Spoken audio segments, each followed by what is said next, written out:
Selamat pagi anak-anak kami semua, mudah-mudahan dalam keadaan sehat. Sekarang kita masuk kembali pembelajaran kita.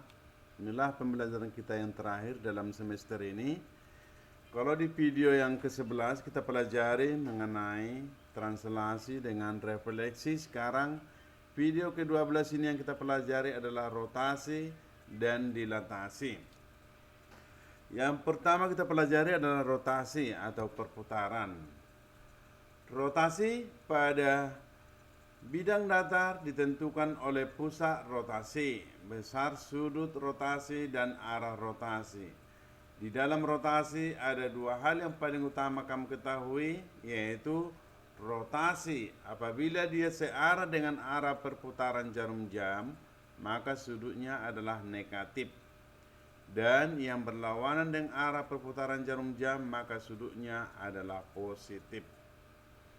Kemudian kita lihat di dalam rotasi ada 4 rumus yang perlu kau pahami. Yang pertama adalah rotasi minus 90 derajat, berarti perputarannya searah jarum jam dengan pusat 0,0. Yang pertama, rumus yang pertama adalah apabila ada sebuah titik A, B dirotasi dengan searah jarum jam 0, minus 90 derajat, maka hasil rotasinya adalah B, minus A. B, minus A. Sekarang kita lihat contohnya. Apabila ada sebuah titik minus 4,5 dirotasi dengan 0, minus 90, berarti hasil rotasinya adalah 5, minus 4. B, minus A. Arti 5,4. Demikian juga rotasi berlawanan dengan arah jarum jam, yaitu 90 derajat dengan pusat 0,0. Kita lihat rumusnya. PA, B dirotasi dengan 0,90 derajat, maka P aksen sama dengan minus B, A.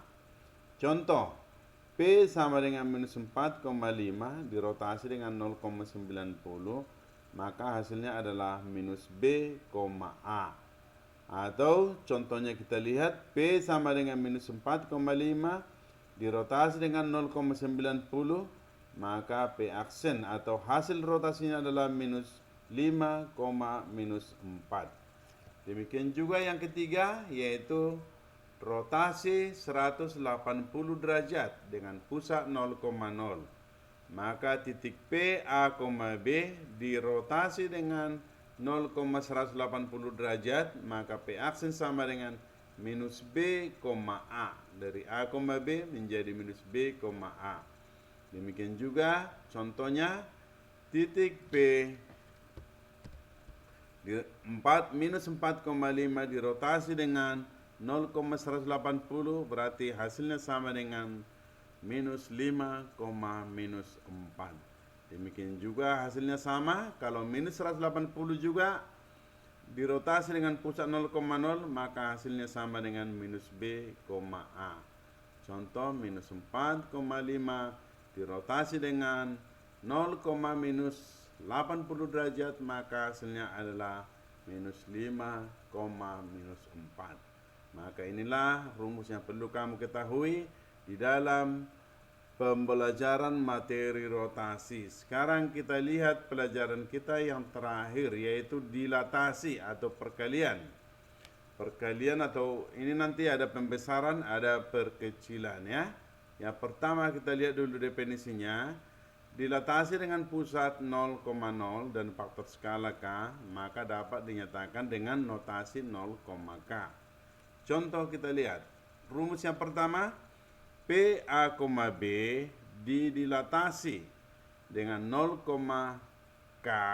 K itu adalah faktor skala. Maka hasil dilatasinya adalah A kali K, B kali K. Faktor skalanya tadi adalah K. Maka kita lihat contoh P 5,6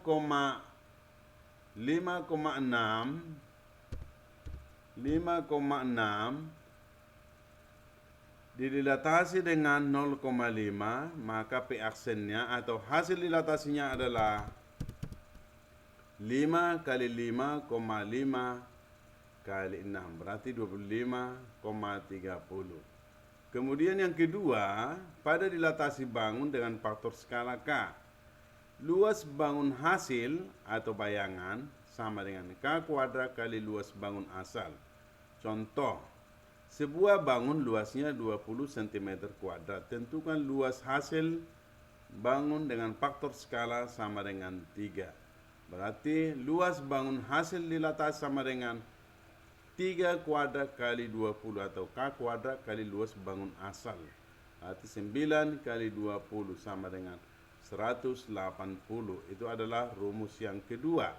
Yang ketiga, pada dilatasi dengan pusat titik S, X, Y dan faktor skala K, positif ataupun negatif, maka berlaku rumus PA, B didilatasi dengan pusat S, X, Y, K.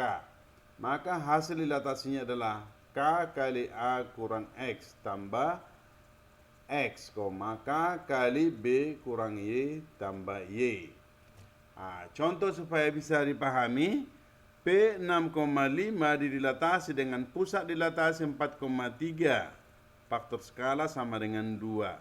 Maka hasil dilatasinya adalah 2 kali 6 kurang 4 tambah 4, 2 kali 5 kurang 3 tambah 3. Berarti di sini 4 tambah 4, 8. Ini 4 tambah 3 sama dengan 7. Demikianlah pembelajaran kita pada pagi hari ini. Mudah-mudahan anak-anak kami dapat mengerti. Sekian.